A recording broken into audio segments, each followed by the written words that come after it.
Ya, kitab Fathul Muin. Nah, bismillah. Okey, daripada atas Ustaz. Ya. Amil seperti halnya pengambil harta zakat ialah orang yang diutus oleh imam untuk mengambil zakat, pembagi zakat, pengumpul zakat, bukan qadi. Amil.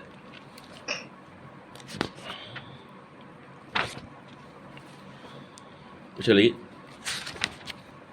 Okey. Amil seperti halnya pengambil zakat harta ialah orang yang diutus oleh imam untuk mengambil zakat, pembagi zakat, pengumpul zakat, bukan qadi. Bismillahirrahmanirrahim. Alhamdulillah wassalatu wassalamu ala Rasulillah wa ala alihi wa sahbihi wa man wala. Di dalam kitab Fathul Muin pada kali yang terakhir kita masih berada di dalam bab zakat dan kita sedang berada dalam fasal yang mana penulis membicarakan tentang asnaf. Jadi sebelum ini kita telah membicarakan apa yang dimaksudkan dengan fakir. Dan juga kita membicarakan apa yang dimaksudkan dengan miskin. Dan akhir sekali juga kita membicarakan tentang bagaimana diberikan zakat kepada fakir dan miskin. Kita membicarakan tentang sama ada si fakir ataupun si miskin, dia mempunyai kepintaran ataupun skill bagi melakukan sesuatu.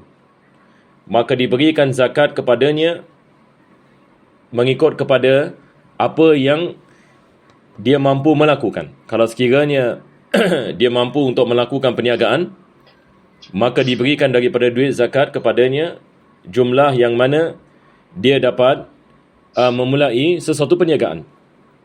Kalau sekiranya dia mampu yang menjahit, maka diberikan daripada duit zakat alat-alat untuk membeli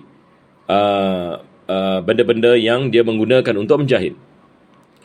Jadi ini adalah daripada misal. Kalau sekiranya dia mempunyai kepintaran dalam suatu perkara, maka kalau tidak, maka dia diberikan kepadanya apa yang dimaksudkan dengan fuqaha dengan umrul ghalib. Yang ini kalau seorang fakir dan miskin dia tidak mampu bekerja dan dia juga tidak ada apa-apa skill dan dia tidak ada kemampuan. Seperti yang ini satu orang yang misalan bedridden ataupun satu orang paralyzed ataupun handicap, maka duit zakat diberikan kepadanya umrul ghalib. Yakni umrul ghalib ini dia sikit lebih kurang 63 tahun. Jadi maksudnya diberikan kepadanya ini duit zakat sejumlah yang mana dia memerlukan balik ini kepada umurnya yang kebiasaan yang ada yakni pada manusia. Ulama kita mereka memberikan misal 63 tahun. Ini balik kepada hadis Nabi SAW yang mana Nabi mengatakan yang mafhumnya umur umatku di antara 60 ke 70 tahun. Jadi umrul ghalib ini dia balik kepada di antara 60 hingga 70. Maka sebahagian dari ulama mereka mengatakan 63 tahun. Kalau ada siapa-siapa ada kitab Baijuri, Hasyiah Baijuri atas Fathul Qarib, di situ Al-Imam Baijuri ada sebut. Kalau ada siapa-siapa yang ini boleh rujuk, ini boleh lihat. Dia ada mendatangkan beberapa pendapat dari ulama dalam perkara ini. Selepas itu penulis beliau membicarakan tentang al-amil. Al-amil ya ini dia mengatakan seseorang yang dilantik oleh sang imam. Ana di sini kitab yang bahasa Melayu ana tak ada. Jadi dia punya terjemahan yang ana baca ni kira terjemahan sendiri ya. Jadi penulis ini beliau mengatakan amil ini maksudnya adalah seseorang yang dilantik oleh sang imam. Jadi maksud ini imam ini di sini, kalau zaman kita dia balik ini kepada kita zaman sekarang mungkin kita kalau dalam bahasa Arab kita panggil wizara. Wizara iaitu ministry. Jadi dia adalah satu cabang daripada kerajaan yang dikhususkan untuk mengambil dan membagi zakat. Maka dia dilantik ini oleh kerajaan. Dia dilantik ini oleh kerajaan untuk mengagihkan duit zakat, untuk mengambil ini zakat. Jadi kita mengatakan golongan ini yang dilantik ini oleh kerajaan, sebab zaman sekarang kita tidak menggunakan perkataan imam. Betul ke tidak? Zaman dahulu mereka menggunakan perkataan imam. Yang ini khalifah itu adalah imam. Zaman sekarang yang ini kita balik kepada kerajaan. Maka kerajaan membuka cabang zakat. Kalau di Malaysia sebagai misal, kalau kita nak senang faham, yang ini mereka ada cabang zakat mereka. Tak silap JAKIM. Betul ke tidak? Maka ini adalah kita mengatakan kerajaan dilantik ini oleh kerajaan untuk mengambil zakat dan untuk memberikan zakat. Maka ini yang dimaksudkan dengan amil. Maka penulis ini mengatakan dia adalah seorang yang dilantik oleh imam. Maksudnya di sini dia tidak boleh sembarang orang. Kalau satu orang ini mengatakan saya nak jadi amil, yang ini dia keluar daripada rumahnya, dia pungut ini duit zakat daripada orang kaya dan diberikan kepada miskin. Lepas tu dia mengatakan saya amil. Boleh ke tidak boleh? Tidak boleh. Sebab syaratnya adalah dia mesti dilantik oleh imam. Dia bukan dari sendiri. Sendiri itu setakat volunteer saja. Ada orang yang ini misalan, Masya Allah, yang ini dia volunteer. Dia keluar daripada rumahnya, dia ambil duit zakat, selepas itu dia memberikan kepada fakir miskin dan sebagainya. Tapi adakah dia amil? Ini soalannya. Ini juga adalah soalan yang orang menanyakan. Adakah kita boleh menganggapnya sebagai amil? Maka kalau kita balik ini kepada apa disebutkan oleh fuqaha, syaratnya adalah dia mesti dilantik ini oleh ini imam. Kalau tidak, maka ia tidak dikirakan sebagai amil. Dan amil bukan maksudnya orang yang collect zakat ada amil, tidak. Orang yang kira zakat juga, dia punya accountant. Mereka yang kerja dalam departmen zakat, mereka termasuk dalam makna amil. Ini disebutkan oleh penulis di sini. Dia mengatakan, wa huwa man yab'athuhu al-imamu li akhdhi zakati wa qasimin. Qasim ini maksudnya orang yang mengagihkan zakat. Wa hashir, orang yang mengumpulkan zakat. La qadin, tapi bukan yakni qadi. Bukan qadi. Qadi ia bukan dikirakan sebagai amil. Sebab qadi ini dia punya pekerjaan ini tidak ada kena-mengena ini dengan pungutan yakni zakat. Qadi menjatuhkan hukum di mahkamah. Maka dia tidak boleh menerima duit daripada zakat. Tetapi mereka yang kerja di dalam cabangan ini, yang mana pekerjaan mereka adalah mengumpul duit zakat, mengagihkan duit zakat, ataupun menjaga duit zakat, dan kira yang ini duit zakat dan sebagainya, maka ini semua termasuk di dalam golongan amil. Maka gaji mereka dibolehkan untuk dibayar daripada sebahagian daripada duit zakat. Yang ini berapa mereka memerlukan sebagai misal, maka kerajaan ataupun imam mengambil sebahagian daripada wang zakat dan membayar gaji mereka. Kenapa dibolehkan diberikan gaji mereka daripada duit zakat? Sebab mereka adalah amil. Naam. Teruskan. Wal muallafatu. Jadi yang tadi orang tu yang mana dia volunteer, dia ibaratkan yang bab awal tu mengatakan dia orang tengah yang dia sebagai wasilah atau wakalah yang untuk kasih ambil zakat dan kasih orang lain, macam gitu Ustaz. Okey. Maafkan, apa soal dia? Jadi yang tadi yang sebagai orang yang mana volunteer Ustaz. Ya. Dia ibaratkan orang yang dalam bab yang sebelum ni mengatakan yang dia sebagai orang yang wakil, sebagai wakalah dia lah. Ya. Dia ambil yang dia kasih, tapi dia tak boleh, dia bukan ambil, dia tak boleh dapat. Bukan. Dia tukar asnaf dalam zakat. Bukan. Sebab dia bukan dilantik ini oleh kerajaan. Imam. Dia bukan dilantik ini oleh kerajaan. Zaman dahulu kita menggunakan istilah imam. Dia tidak dilantik ini oleh imam. Maka dia bukan dikirakan ini sebagai amil. Okey. Mu'allaf ialah orang masuk Islam yang masih lemah mental keislamannya, atau orang Islam yang mempunyai wibawa yang dengan diberi zakat maka bisa diharapkan orang lain masuk Islam. Ini termasuk daripada asnaf ini, seperti mana disebutkan dalam ayat ini Al-Quranul Karim. Allah mengatakan wal muallafati qulubuhum. Daripada asnaf adalah al-muallaf. Yang dimaksudkan dengan muallaf ini di sini dalam segi bahasa untuk kita menarik hatinya. untuk kita menarik hati ini. Jadi perkataan yang mu'allaf, asal yang perkataan yang mu'allaf, maksudnya untuk kita menarik hatinya kepada Islam. Jadi maksudnya sekarang kita ada satu orang ini yang baru masuk Islam sebagai misal. Dan selepas itu dia sedang ini menghadapi masalah. Dia sedang ini menghadapi masalah dan imannya masih lemah lagi. Dan dia sedang menghadapi masalah dengan keluarganya. Kita lihat di Singapura sebagai misal, orang Hindu masuk Islam, lepas itu apa jadi? Dia ada masalah dengan keluarga. Ada sebahagian daripada mereka kena buang rumah. Tak boleh balik. Mak bapak dia mengatakan, kalau kau masuk Islam, kau jangan balik lagi ke rumah. Dia masuk Islam. Kesian. Jadi, bagaimana keadaan dia sekarang? Dia baru masuk Islam, iman masih lemah. Kena buang rumah pula. Jadi, biasanya orang menghadapi cabaran. Begitu juga ada orang yang misalan dia tinggal satu rumah tapi sentiasa ada masalah dengan keluarga dan sebagainya. Maka dibolehkan kita memberikan duit zakat kepada golongan ini. Daripada maksud kita memberikan zakat kepadanya adalah kita nak mengkuatkan Islamnya. Sebab dia sedang menghadapi masalah ini.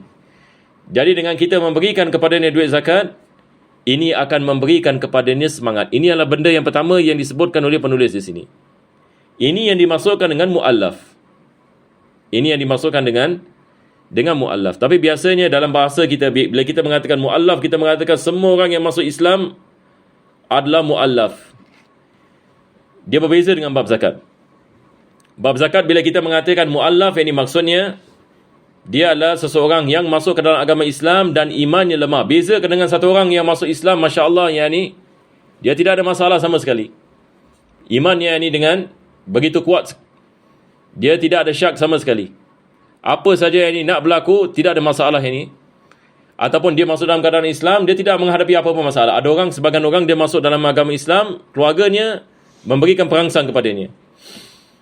Maka ini berbeza yang ini hukumnya. Jadi mu'allaf ini yang dimasukkan di sini adalah seseorang yang masuk ke dalam agama Islam. Apa penulis mengatakan? Dia mengatakan man aslama wa niyatuhu da'ifah. Nampak tak? Ini kita kena faham. Kita kena faham ini perkara ini. Dia masuk ini ke dalam Islam, akan tetapi keislamannya lemah. Bukan ini satu orang yang masuk ke dalam agama Islam dan keimanannya kuat. Ada orang yang masuk dalam agama Islam, keimanannya kuat. Ada orang yang masuk ke dalam agama Islam, dia belum lagi ada kekuatan yang iman. Kawan dia memberikan perangsang, masuklah Islam, insya-Allah semua bagus. Dia pun insya-Allah syahadu an la ilaha illallah, syahadu anna Muhammadur Rasulullah. Tapi dalam pemikirannya dia masih ada perkara-perkara yang dia tertanya dan sebagainya. Maka dibolehkan kita memberikan duit zakat kepadanya untuk menguatkan keislamannya. Ini adalah perkara yang pertama. Perkara yang kedua yang berbeza daripada yang pertama adalah seorang yang kita mengatakan mulia dalam kaum. Dia mulia dalam kaum. Ataupun zaman sekarang kita mengatakan satu orang yang ada banyak influence dalam masyarakat. Dia masuk Islam. Dia masuk Islam. Seperti kalau zaman sekarang misalan ada satu orang yang terkenal misalan dalam masyarakat. Satu star. Zaman sekarang kita mengatakan apa? Pop star ke apa star kan? Dia ada millions of followers. Dia masuk Islam. Maka kalau kita memberikan zakat kepadanya, ini boleh menyebabkan ramai daripada pengikutnya juga masuk ke dalam agama Islam. Maka ini kita maksudkan dengan mu'allaf, yakni dibolehkan kita memberikan duit zakat dengan niat dakwah.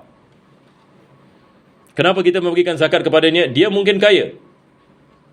Dia mungkin ada duit. Tetapi dengan kita memberikan kepadanya duit daripada duit zakat, maka ini akan menyebabkan pengikutnya akan mahu masuk ke dalam agama Islam. Dari sebab mereka melihat bagaimana Islam ini memuliakan orang yang masuk ke dalam agama, dan mereka dapat lihat kehebatan agama Islam, dan mereka dapat lihat ukhuwah, yakni maksudnya orang Islam ini membantu orang Islam yang lain.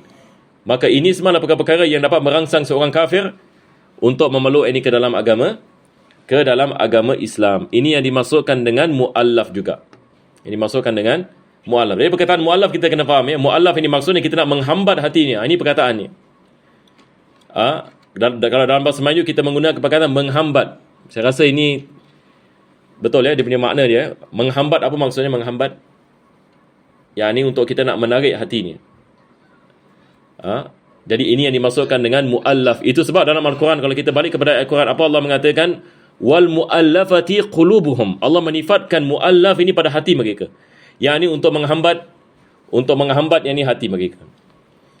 Ini saya punya Zoom account ni saya baru download. Dia mengatakan tinggal lagi 10 minit. Tapi saya rasa dah berlalu 5 minit. Allahu a'lam, mungkin lagi 5 minit dia termati sendiri. Tapi insya-Allah nanti free. Kita kena bayar, kita punya is 40 minit dia. Kenapa nanti pakai nama account? Ada tak kira my account. Sebab anak dekat Singapura selalu pakai Google Meet. Google Meet senang. Ala kulli hal. Jadi kalau hantar ada account, insya-Allah next week onwards boleh pakai hantar punya account insya-Allah.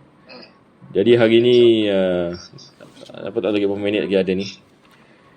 Rasa kalau kita ini pasal 5 minit tak si kawan. Ya, tak dia kalau mati insya-Allah ya kira dah habis kelas dah yang nampaknya gitulah ya.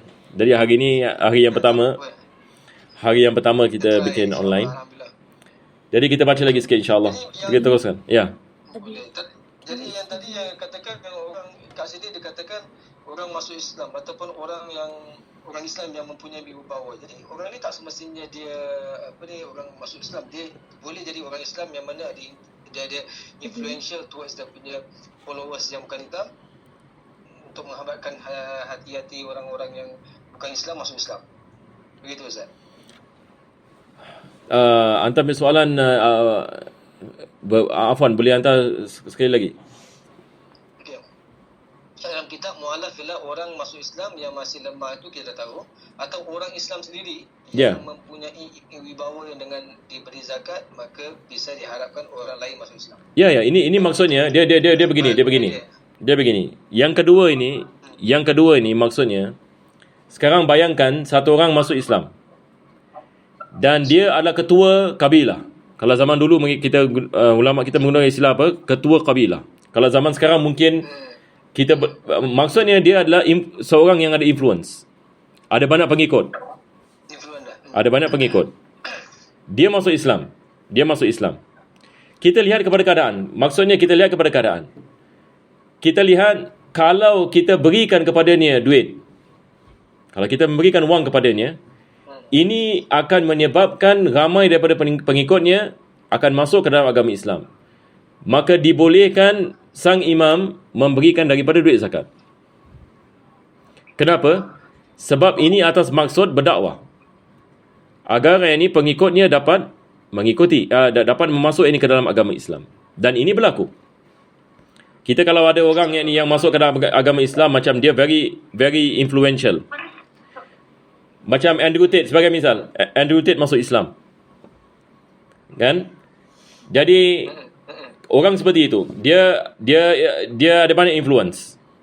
Lepas itu dia pergi Dubai, kita lihat misalan dia pergi Dubai, orang kaya dekat Dubai, orang Arab yang kaya dekat Dubai, muliakan dia. Ini menyebabkan ramai yang ni syabab yang bukan Islam di Eropah, di Amerika, mereka dapat lihat yang ni keindahan Islam. Dan kalau diberikan zakat, kalau diberikan wang yang ini kepadanya misalan, tamam, maka ini dapat memberikan galakan yang ini kepada pengikut-pengikutnya juga untuk masuk ke dalam agama Islam. Sebab mereka melihat ini keindahan agama Islam ini di sini. Mereka lihat ini bagaimana Islam ini memuliakan ini orang yang baru masuk ke dalam agama Islam. Maka dalam untuk menyebarkan ini dakwah, maka diberikan duit zakat kepadanya. Jadi ini adalah perkara. Wassallallahu ala sayyidina Muhammadin wa ala alihi wa sahbihi wa sallam. Walhamdulillahi rabbil alamin.